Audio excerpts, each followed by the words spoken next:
Caspian was desperate, and desperation made even alpha kings do things they would never normally consider. He sat in his study, reviewing the application of yet another candidate for the position of nanny to his 3 pups, knowing before he even finished reading that this one would fail just like all the others. 18 candidates in 6 months, and his children had rejected every single one. Some lasted days before the pups made their displeasure clear. Others lasted mere hours. One particularly unfortunate woman had lasted exactly 20 minutes before 7-year-old Ember had calmly informed her that she was not wanted and should leave immediately. The problem was not the candidates themselves. Most were qualified, experienced with children, came with excellent references. The problem was that Caspian's pups had lost their mother 2 years ago and had decided, apparently collectively, that no replacement would ever be acceptable. They tested every candidate, pushed boundaries, acted out, and ultimately drove each one away through sheer determination to remain unmothered. Caspian understood their resistance, even as it frustrated him. Their mother, Luna Sarah, had died giving birth to their youngest, Brier. The delivery had gone wrong in ways the healers could not predict or prevent, and Sarah had bled out while the newborn screamed in the arms of midwives who could do nothing except try to save one life when saving both proved impossible. Ember had been 5 then, old enough to remember her mother vividly, old enough to grieve deeply. Ash had been 3, young enough that his memories were fragmentary, but old enough to know something precious had been taken. And Brier had never known her mother at all, had come into the world marked by the absence of the woman who had carried her. For 2 years, Caspian had tried to be both father and mother to his children. He had hired nurses and nannies and caretakers, but the pups rejected them all. He had considered remarriage, had even entertained visits from noble ladies who made it clear they would be willing to become Luna and stepmother. But the pups rejected those women even more vehemently than the hired help, and Caspian could not bring himself to force a new mother on children who were grieving the one they had lost. But the situation was becoming unsustainable. Caspian had responsibilities as Alpha King that required travel, required attention, required hours spent in meetings and negotiations, and handling the complex politics of ruling multiple territories. He could not do his job effectively while also trying to provide constant childcare. And his pups, especially Brier, who was only 2, needed stability and care that a single parent struggling with grief and overwhelming responsibilities simply could not provide alone. Hence the desperation. Hence reviewing applications from candidates he suspected his children would reject within hours of meeting them. The application currently in front of him was different from the others, and not in ways that suggested it would be more successful. The candidate was named Wren, 24 years old, Omega from a small pack on the border territories. Her experience with children was listed as minimal, some babysitting, nothing professional. Her references were sparse, and there was a gap in her work history of nearly 3 years with no explanation provided. What made Caspian pause was not the qualifications, which were clearly inadequate compared to previous candidates. It was the note at the bottom of the application, written in small, careful handwriting. I am not qualified for this position. I have no formal training, but I am gentle, and I am patient, and I need work, desperately. If you are willing to take a chance on someone broken, I promise I will try my hardest. Someone broken. The phrase resonated with Caspian in ways he could not fully articulate. His children were broken. He was broken. Perhaps someone else who understood brokenness might succeed, where perfectly qualified, perfectly whole candidates had failed. He called for his assistant to schedule an interview. Wren arrived at the Alpha King's residence 3 days later, and Caspian could see immediately what she meant by broken. She was small for an Omega, thin in ways that suggested insufficient food rather than natural build, with dark hair pulled back severely and clothes that were clean but worn. But it was her eyes that revealed the most, dark, wary, with the look of someone who expected pain and had learned to flinch before it arrived. "Thank you for meeting with me, my lord," she said quietly, keeping her gaze down, her posture submissive in ways that went beyond normal deference to an alpha. This was someone who had learned to make herself small, to avoid attention, to minimize her presence as much as possible.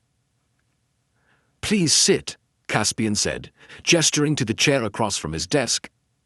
She sat carefully, as if the furniture might hurt her, as if sitting itself was a privilege that could be revoked. "Your application was honest," Caspian began, deciding directness was the best approach. "You acknowledged you lack qualifications, so I need to understand, why do you want this position? Why should I hire you instead of the numerous candidates with actual experience?" Wren was quiet for a moment, clearly gathering courage. "I do not want the position," she said finally, her voice barely above a whisper. "I want safety. I want a place where I can work and eat and sleep without fear.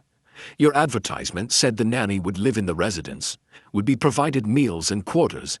That is what I need. The work itself, caring for your children, I will do as well as I possibly can, because that is fair exchange for safety. But I am not lying to you about qualifications I do not have. I am just asking for a chance." "Safety from what?" Caspian asked, though he suspected he knew the answer. "From the pack I left," Wren said. "From the mate who hurt me. From the family who said I deserved it. I have been running for 3 years, my lord. I am tired. I want to stop running. And I thought maybe if I was useful, if I could work, someone might let me stay somewhere, without asking too many questions about where I came from." She did not elaborate, but Caspian could see the weight of those 3 years in her posture, in her eyes, in the way she held herself, as if expecting a blow. He did not press for details she clearly was not ready to share. What Wren did not say, what she had never told anyone, was the full extent of what those 3 years had cost her. Her mate, a mid-ranking wolf in a border pack, had been charming during their courtship, and violent after the mating mark was applied. The abuse had started small: criticism, control over where she went and who she spoke to, gradually escalating isolation. Then it had become physical: bruises hidden under clothing, broken ribs that healed incorrectly because seeking medical help would mean admitting what was happening. And finally, an injury during a particularly brutal beating that had left her unable to bear children. A reality the pack healer had confirmed with sympathy, but no offer of help. When Wren had tried to leave, her mate had claimed she was unstable, that she was lying about the abuse, that she was the problem. Her family had believed him, or had chosen to believe him, because acknowledging the truth would require action they were unwilling to take. So Wren had run. She had left with nothing except the clothes she wore and a survival instinct that insisted she had to get away before he killed her, because she knew with certainty that he eventually would. The 3 years since had been a blur of temporary work, staying nowhere long enough to be found, sleeping in places that were barely shelter, eating when she could afford to, and going hungry when she could not. She had learned to make herself invisible, to avoid attention, to recognize the signs of danger before it arrived. And she had slowly accepted that this would be her life: running, hiding, surviving, but never truly living, until eventually she was too tired or too unlucky, and he found her. The advertisement for a live-in nanny position had seemed too good to be true. Room and board provided meant she would not be sleeping rough. Working for the Alpha King meant protection she could not find anywhere else. Even her former mate would not dare pursue her into the residence of someone with that much power. And caring for children, while something she had no formal training in, was at least work that felt meaningful rather than merely transactional. She had written her application expecting rejection, had been shocked when she received an interview request, and had come to the residence certain this was another thing that would not work out because nothing in her life worked out anymore. But Caspian had hired her anyway, had seen her brokenness, and decided it was not disqualifying. And for the first time in 3 years, Wren had felt something that might eventually become hope. She still woke up some nights certain she heard her former mate's footsteps, still flinched at sudden movements, still expected every good thing to be taken away, because that was what her life had taught her. But she had promised to stay for 6 months, and Wren kept her promises, even when keeping them was hard. It was the most honest interview Caspian had ever conducted. No performance, no attempt to impress, just raw truth from someone who clearly had nothing left to lose by being honest. "I need someone who will not leave when my children test them," Caspian said. "And they will test you, Wren. They have rejected 18 caregivers in 6 months. They are grieving their mother and have decided no one can replace her. Can you handle that?" "I would not try to replace her," Wren said immediately. "How could I? She was their mother. She gave them life. I am just someone who might keep them safe and fed and cared for while you handle your responsibilities. That is not the same thing." Something in Caspian's chest tightened at her words. Every other candidate had assured him they could be a wonderful mother to his children. Wren was the first to acknowledge she could never be what they had lost. "The position is yours if you want it," he said, making a decision that felt simultaneously reckless and right. "Room and board provided plus a salary. The only requirement is that you commit to staying at least 6 months, regardless of how difficult my children make things. They need stability more than they need perfect care. Can you promise that?" "Yes," Wren said without hesitation. "I can promise that." She moved into the residence that evening, given a small room near the children's quarters, and Caspian introduced her to his pups at breakfast the following morning. Ember, the 7-year-old, looked Wren up and down with the assessing gaze of a child who had learned to evaluate threats. "You are smaller than the last one," she observed, "and you look scared. Are you scared of us?" "I am scared of most things," Wren admitted, her honesty apparently extending to children. "But I am not scared you will hurt me. I am scared I will fail you. There is a difference." Ash, the 5-year-old boy, scowled from his seat. "We do not want you here. We do not want anyone here. Go away." "I understand," Wren said calmly, not arguing or trying to convince him otherwise. "You can want me to go away. That is fair. I will still be here, and I will still make sure you have food and clean clothes and help if you need it. But you do not have to like me or want me here." 2-year-old Brier just stared at Wren with wide eyes, clearly uncertain about this new person in her space. The first days were tense, but not hostile in the way Caspian had feared. His children did not scream at Wren or actively drive her away. They simply ignored her as much as possible, treating her as furniture rather than a person. When she prepared meals, they ate without acknowledging her effort. When she helped Brier dress, the toddler submitted without response. When she read to them, something she did every evening without being asked, they listened but said nothing. Wren established routines that asked nothing of the children except presence. Every morning, she prepared breakfast and set out their clothes for the day, humming quietly while she worked.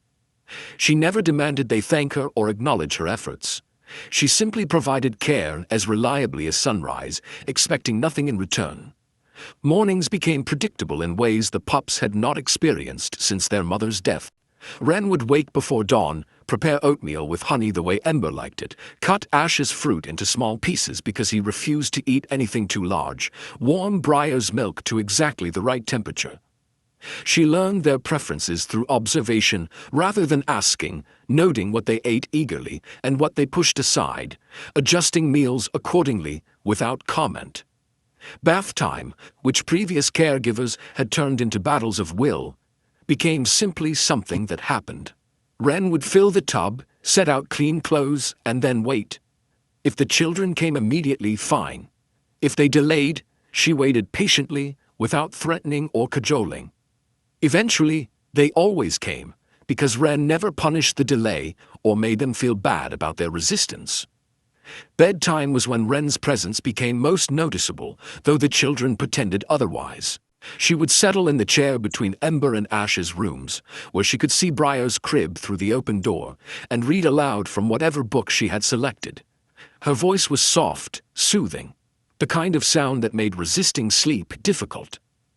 The stories she chose were thoughtful, tales of adventure and bravery, of families that faced difficulties and survived them, of love that persisted despite obstacles.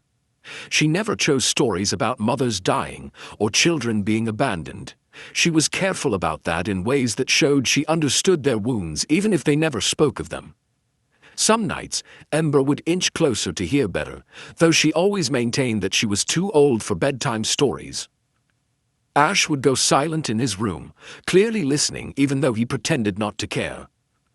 And Brier would stand in her crib, hands on the rail, watching Wren with solemn attention until the story ended and sleep claimed her. After the children slept, Wren would walk through the residence, checking that windows were locked and doors secured, a habit from years of running that she could not break. Caspian, working late in his study, often saw her pass by and recognized the behavior of someone who never felt truly safe, who always anticipated danger, even in the quietest moments. He began leaving tea out for her. Nothing obvious, just a cup prepared and sitting on the table she passed during her security checks. She never acknowledged it, but the cup was always empty by morning, and Caspian found himself pleased that he could offer this small comfort to someone who expected so little. Caspian watched these interactions from a distance, trying to determine if this arrangement was working or simply failing more slowly than previous attempts. Wren did not seem bothered by being ignored. She went about her duties with quiet competence, never demanding acknowledgement or affection, never pushing the children to accept her. She was simply present, reliably and gently, asking nothing in return. The first crack in the children's resistance came from Ember. The eldest pup had a way of testing caregivers that was particularly effective. She would deliberately break rules or misbehave, and then watch how the adult responded. Would they punish harshly? Prove themselves cruel? Give her ammunition to demand their dismissal? One afternoon, Ember deliberately spilled an entire pitcher of juice across the dining table, watching Wren's face for the reaction. Wren looked at the spreading mess, at Ember's defiant expression, and said simply, "That must have been an accident. Here, I will help you clean it up." "It was not an accident," Ember said challengingly. "I did it on purpose. Are you going to tell Father? Are you going to punish me?" "No," Wren said, gathering cloths to absorb the juice. "I imagine you had a reason for doing it, even if I do not understand what that reason is. And spilling juice is not a crime. It is just something that needs to be cleaned." "The last nanny said I was a spoiled brat when I tested her," Ember said, helping clean despite her challenging tone. "She said I needed discipline and consequences. She told Father I was out of control." "You are not out of control," Wren said. "You are testing me to see if I am safe. That is smart, not bratty. I would probably test me too, if I were you." Ember studied Wren for a long moment. "Do you promise you will stay? Even when we are difficult? Even when we test you?" "I promised your father I would stay for at least 6 months," Wren said. "I keep my promises." "Why?" Ember asked, the question loaded with more than just curiosity. "Everyone else leaves. Why would you stay when we make it hard?" "Because I understand being difficult when you are hurt," Wren said quietly. "Because I know what it is like to push people away to see if they come back. Because I think you deserve someone who stays, even when staying is hard." Something shifted in Ember's expression, not quite acceptance, but the beginning of it. A recognition that perhaps this caregiver was different from the others. Ash's breakthrough took longer and was more dramatic.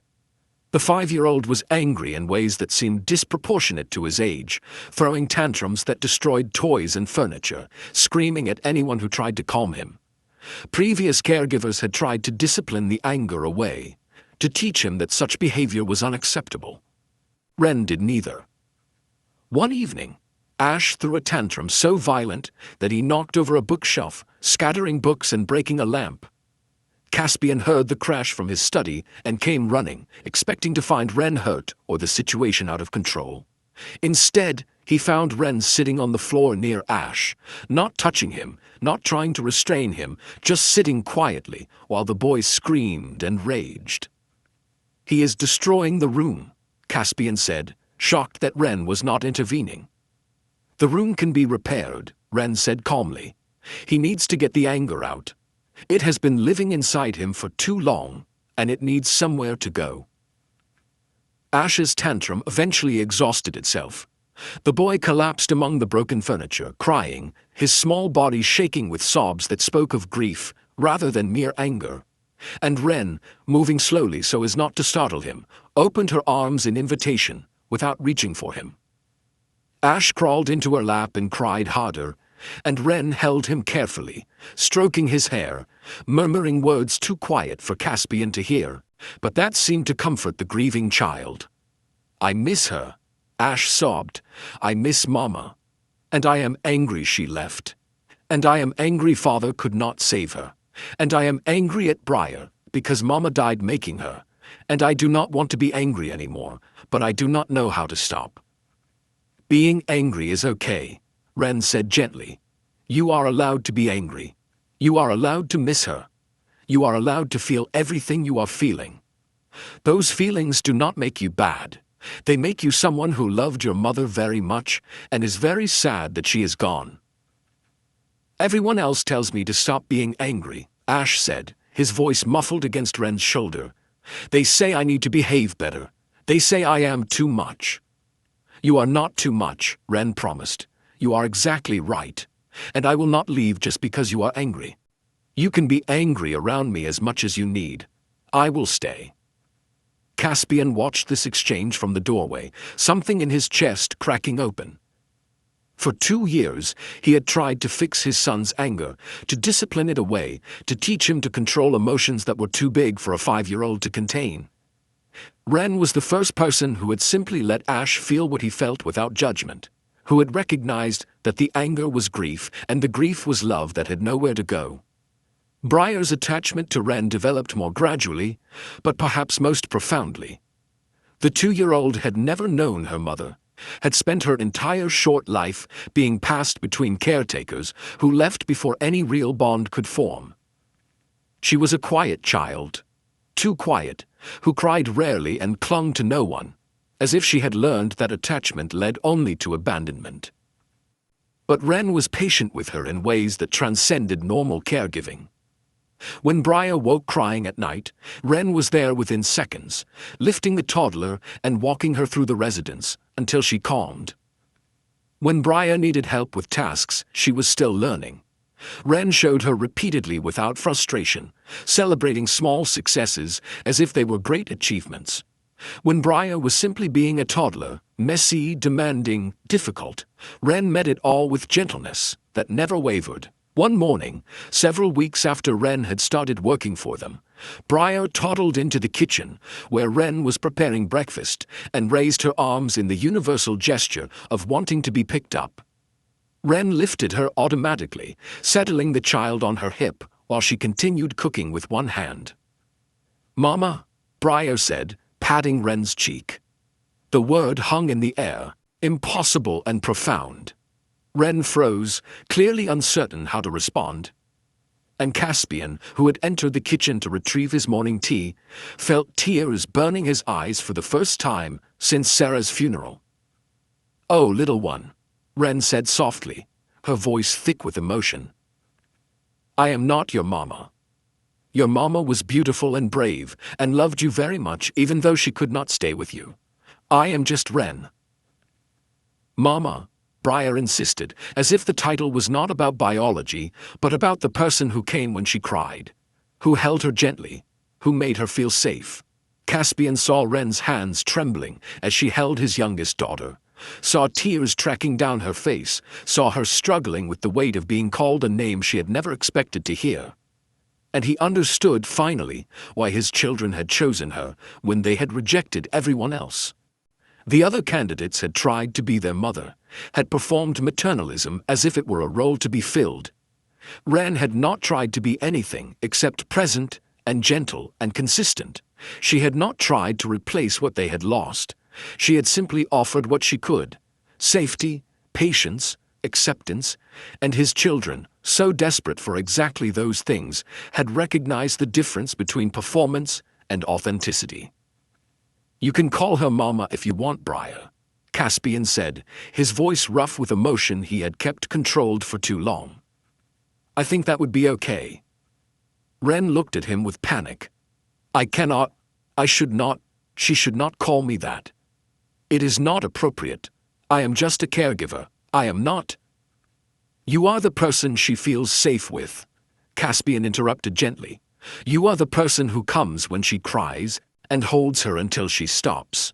You are the person who is patient and gentle and present. If that is not what a mother is, I do not know what is." "But you will want to marry someone eventually," Wren said desperately. "Someone appropriate.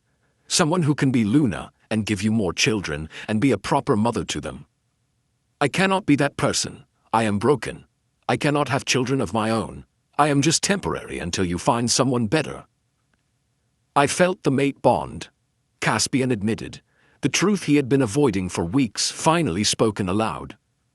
"The first morning you made breakfast, when you were singing quietly to yourself while you cooked. It snapped into place so suddenly, I nearly dropped the tea you had prepared for me. You are not temporary, Wren. You are my mate, chosen by destiny. And my children chose you too, before I even recognized what I was feeling. They knew before I did that you were meant to be here." Wren stared at him in disbelief. "I am an Omega with trauma, with no education, with nothing to offer an Alpha King. I cannot be your mate. The Moon Goddess does not choose mates so mismatched." "The Moon Goddess chose someone who understands brokenness," Caspian said. "Someone who has survived trauma and came out the other side gentle instead of hardened. Someone who sees my children as individuals rather than obligations. Someone who does not perform love but gives it freely without expecting anything in return. That is exactly who my children and I needed. That is exactly what the Moon Goddess chose." Over the following weeks, as the truth of the mate bond settled between them, as Wren slowly began to believe that this was real and permanent, rather than another temporary situation that would end in abandonment, the household transformed. The pups who had been grieving and angry and lost began to settle into something resembling happiness. Ember smiled more, her testing of boundaries shifting from challenges to playfulness. Ash's tantrums decreased as he learned that Wren would not leave no matter how big his feelings got. And Brier called Wren Mama regularly, the title becoming simply fact rather than question. The transformation was not without setbacks. One afternoon, a visiting official raised his voice in frustration during a meeting with Caspian, the sound carrying through the residence. Wren, who was helping Brier with a puzzle in the playroom, flinched violently at the raised voice, dropping the puzzle piece she held, her hands immediately moving to a protective position over her head as if expecting a blow. The children saw it. All three of them witnessed Wren's instinctive fear response, saw the way her whole body tensed, saw the panic in her eyes before she could control her expression. For a moment, no one moved. Then Ember stood and walked to Wren, placing her small hand on Wren's arm. "You are safe," Ember said, using the same words Wren had used on her countless times. "The loud voice cannot hurt you here. Father would not let anyone hurt you. And we would not let anyone hurt you either." Ash came to her other side, his face serious. "We will protect you, Wren, like you protect us. That is what families do." And Brier, who was only 2 but understood emotion better than words, climbed into Wren's lap and patted her cheek gently, offering the comfort she had received so many times from this woman who loved her. Wren cried then, not from fear, but from the overwhelming realization that she was not alone anymore. That these children who had been broken like her had somehow decided she was worth protecting, worth keeping, worth loving, despite all the ways trauma had damaged her. She held Brier and let Ember and Ash lean against her sides, and for the first time since she had run 3 years ago, Wren felt like she might actually be safe. Caspian found them like that. Wren surrounded by his children, all of them holding each other, offering comfort that flowed in all directions rather than just from caregiver to child. And he understood then that healing was not something that happened in isolation. They were all healing each other, all offering what they needed most to receive, all learning that love was not about perfection, but about staying even when things were hard. "Are you okay?" he asked Ren quietly, kneeling beside the small pile of his family.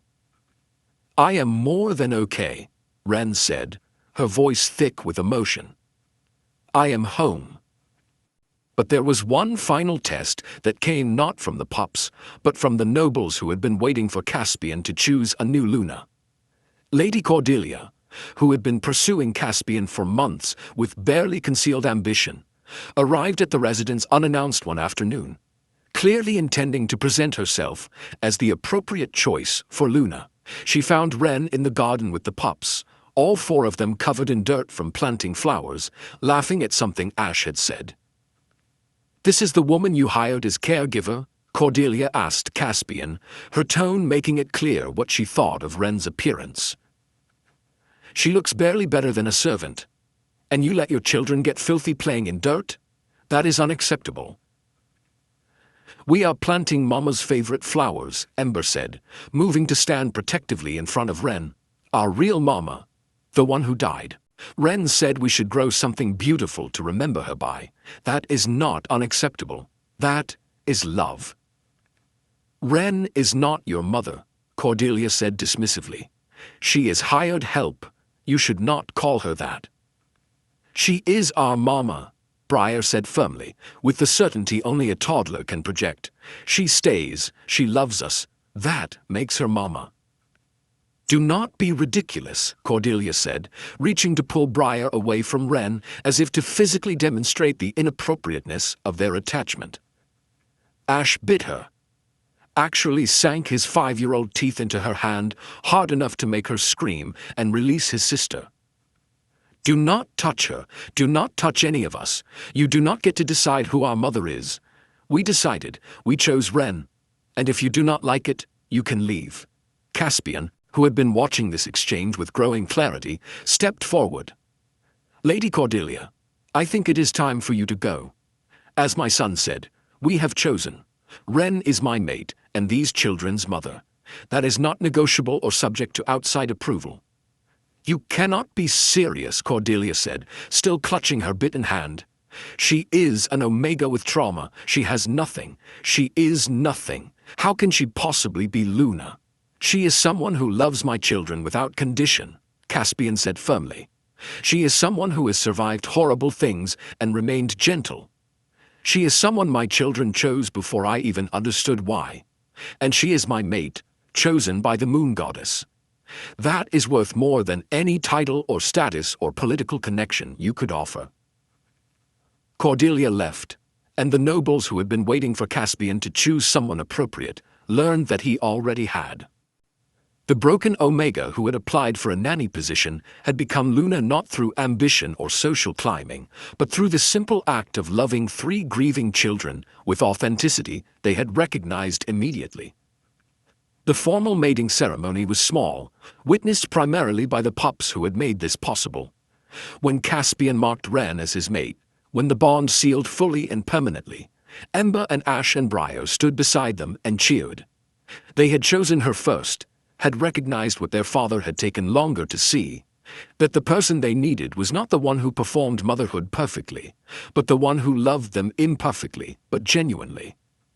The Alpha King's pups chose the broken Omega, and in doing so, they healed not just themselves, but their father and their new mother as well. Brokenness, it turned out, was not a disqualification for love.